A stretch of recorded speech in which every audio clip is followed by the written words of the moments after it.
everyone, welcome back to another video. As you can see, I am recording this from home because I just arrived home after the Maia chess tournament. It has already finished, but I'm not going to tell you just yet what happened because we still have to talk about two more games that I played. I was in a big rush because the last round started in the morning and the last day it was super crazy stuff. So that's why I only got time now to talk about what happened in the last two rounds of the Maia chess tournament. Going into round 8, I was on 5 out of 7, which is a huge score. I don't remember the last time I had such a big score, and this means that you are on your way to having norm chances. In an open tournament, this is insane, and there's one issue. I need to face 5 title players in total, at least women FIDE Master or FIDE Master. So either WFM, FM, IM, WIM, or WGM or GM. These are the titles I need, at least 5 of them, in the course of 9 rounds. So far, I played 3, which means that in the last 2 rounds, I have to face a title player. So, of course, with a score of 5 out of 7, you're expecting a title player, but as I was seeing the standings, I was getting a little bit concerned because the amount of title players with the same points was very less. Very less. It was something like 2 out of 10 or something, 2 out of 12 people, which was very low chance. And I believe there was 3, but I already played one of them, so my chances were very small. And I thought, oh no, this is not looking good. I saw the pairing, and as you can already tell from the pairing, I have not faced a title player. And I was devastated inside. I thought, are you serious? I'm playing so well this tournament. I'm on my way to have a norm chance, at least a very close chance, and then I'm not facing a title player. So I was a little bit sad inside, but I did expect that this was not going to happen. The chances of getting a norm in this tournament were very low, so that's why I accepted my fate and I thought, okay, let's just finish very well then with a high score and we'll see what happens next time. So going into this round, I was very confident. My opponent played 2 streamers actually already, and he didn't really play that well so far, but he is on a winning streak. So I was cautious, but at the same time very confident. And in my preparation, I saw that he played almost everything. And of course, he plays move e4, which I didn't expect because I was like, there's no way my opponent will go into my French or my Caro, which I tried in this tournament already. Who knows? But yeah, he played for it anyway. As he plays many other moves on move 1, I thought e4 is least likely to happen, but he did it anyway. So I play e6. I was ready to face this. d4, d5, knight c3, knight f6. And I thought, if anything, I should know my lines. I was very confident in my French, so I was ready to face this. e5, knight fd7, f4, c5, knight f3, knight c6. This is the classical Steinitz variation, bishop e3, a6. Queen e2, and here I went for b5. Now, in this position, there are numerous moves to be played here for white. I mean, there's a few options, and I know the main move is to take on c5. That's usually what people go for to prevent this sort of attack that is happening on the queen side of black. And yeah, this is one of the main lines that I'm aware of. And the other line is move a3, which my opponent played. Now, I know to play queen a5 because I want to play b4 and pin this pawn and also not allow b4 to be played this easily because the threat is to take on c5 and then play b4. But now that I have my queen on the a file, the rook on a1 is undefended and the pawn on a3 will be pinned. So that's why I'm not scared of d takes c5. But what I did remember, I was so sure of this for some reason, that the main move is rook a2. I thought this was like the main move here. And yeah, it's a crazy move, but yeah, it's something that I'm not afraid of.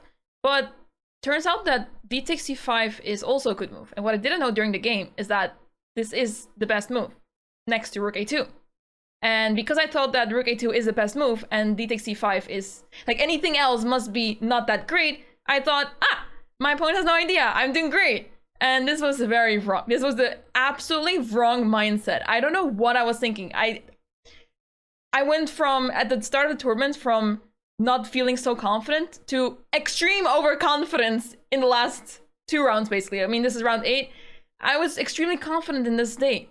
And it kind of backfired because I played b4. And already on move 10, I'm in a worse position. In my opening, my French, how am I getting outplayed here? So apparently I had to simply take back because b4 is not a move, and after bishop takes, knight takes, I'm simply doing fine here. And it is a little bit scary though, because the line goes knight d4, takes, knight e4, there's b4, and yeah, I don't have good memories of this line. I believe I was facing this as well in a game a few years back or something. So yeah, I need to double check this line and make sure that this is covered in my files, because I'm slacking in this line quite a bit. I'm not doing well here. But anyway, I'm simply supposed to take back. However, I went for tactics. I thought I'm doing amazing. This is great. I played b4. What can go wrong? Knight a2. Here I thought, oh wait, I miscalculate something, because after b takes a3, there's b4, and now I have to move my queen, and my pawn on a3 is lost. So that's why I thought, okay, all right, no problem, no problemo. Knight takes c5. And here I calculated a lot of lines, and I thought my opponent couldn't take on b4 for some reason. I thought a takes b4, knight takes b4, and after queen takes b4, there's knight e3 check, and the queen is hanging, so I will win the queen. And of course, knight takes b4 is not a move because I can take the rook on a1. Turns out there's c3, and I thought that I just had some tactics here. I don't know, there's a knight hanging, knight b3 is around the air, around the corner, but knight takes a2, b4, yeah, my knight is pinned. I think that's what I missed. I probably missed something like this, yeah. Basically, the tactics here are in white's favor, and they're working out really well for white, not for me. So that was quite devastating to see. My opponent played knight d4, which turns out to be not a great move. So this was the moment that I could recover from my mistake. But what do? I make another mistake. So turns out I had to retreat and simply accept that I will be losing that pawn on b4. Let's say takes, and if pawn takes, I always have knight e4. If knight takes b4, I can simply move the queen, let's say queen b7 to eye on that pawn on b2. I am down a pawn, but I have a lot of compensation, and it's not the end of the world. But when you think that you're still doing great and you didn't do anything wrong, why would you voluntarily give up a pawn? So, me thinking with this thought process that there's no way I'm worse here, I continue, knight takes d4, a takes b4, and here I spent some time. I spent 13 minutes on this move thinking that, okay, now it's time to calculate. Now I have to sit down and figure it out. For the longest time, I was calculating all sorts of moves, but for some reason, every single time, I don't like my position. I don't like it at all. I'm up a knight for a pawn, yes. And the problem is that I'm losing one knight for sure. So that means that I have to win a pawn in order to balance the material, even it out. But how do I do that? And I thought the knight takes c2 check was amazing, because queen takes c2, as you can see, it's not amazing at all. Queen a4, and I was thinking here that, okay, let's say b3, knight takes b3. If queen takes b3, queen takes, knight takes, my knight is trapped on b3, so I thought I can't do this, and instead I have to go for knight takes b3. And I thought if rook b1, knight c5, and I'm good. And I thought, oh my gosh, this is amazing, like I'm getting out of this mess, this is great. What I didn't realize is that my opponent is not going to play b3. My opponent is going to take knight takes a4. And my knight is trapped already here. This is what I missed. I didn't realize my knight is trapped already. Because if I move my knight to b2, the only square that I can still go to, bishop d4, and my knight has no squares left. Oh, oops, sorry, I dropped something. So I'm just completely lost here. And I didn't know this. I didn't realize this until my opponent played b3, and here I'm stunned. I can't believe it. I can't believe that out of the opening, queens are off the board. I'm down. I'm going to be down a full piece with zero compensation. Nothing. Nada. Absolutely zero. This was the worst possible outcome for me. I could not believe it. I thought this was, it was a good pairing to win the game. I was ready for it. I was very confident and excited and focused. But what is this? What happened? I went for knight c3, knight takes 3, bishop takes b4. I had to sacrifice my knight, and I tried to do it in the most beneficial way to try to confuse my opponent somehow. I saw in my opponent's games that he managed to lose games that he was completely winning in, and I thought, you know, I have to try. Of course, like, this is like in the resigning range. Like, in the next 2 moves, I should resign. But I thought, since my opponent has a record of throwing games that are completely winning, might as well give it a try. But I do have to say, being down a piece in an end game, it's maybe a bit much, huh? So King E7, Bishop D3, Bishop D7. I'm just going to scroll through these moves real quick because essentially I'm trying to develop my pieces, and yeah, I try to complicate matters. But here I thought that knight b6 was completely winning because I cannot take on c1, rook takes c1, rook takes a7, knight c8, check, and I'm losing the rook. But my opponent has like so many winning moves. Bishop c5 check, just trading, just trade everything off.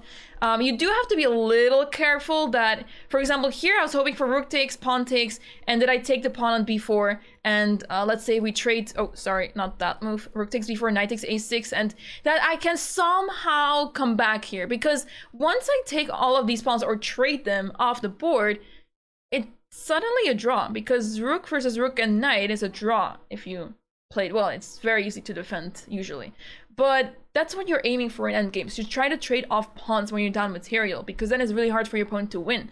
But here, of course, my opponent's not going to take voluntarily, and my opponent played really well here. King d2, making sure that the pawn on b4 is defended, and my opponent's not giving up on that pawn, because once that pawn is gone, I have some drawing ideas. I have something to play for, because now it's just completely dead here. Rook c5, my opponent forces a trade of rooks. King f7, I'm trying to walk around with my king towards the center, but there's only so much I can do here.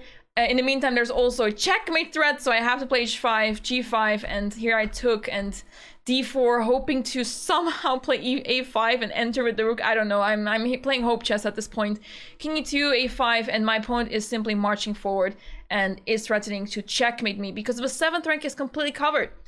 So after e5, knight takes e5, I resigned here, and I was devastated inside. I felt so numb and so shocked that I lost this game.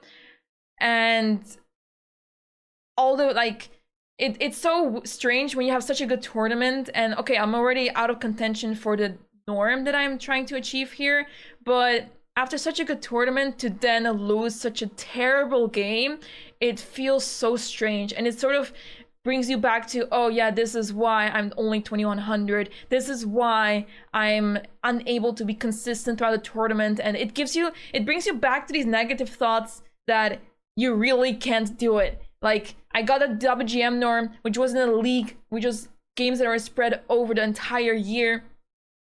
I have a difficult time to be consistent in one tournament. 9 rounds. It's so difficult to be consistent in one tournament altogether. So this loss really hurt my feelings. And yeah, I thought, all right, I don't have so much time to, you know, spend time on this and be very sad about this.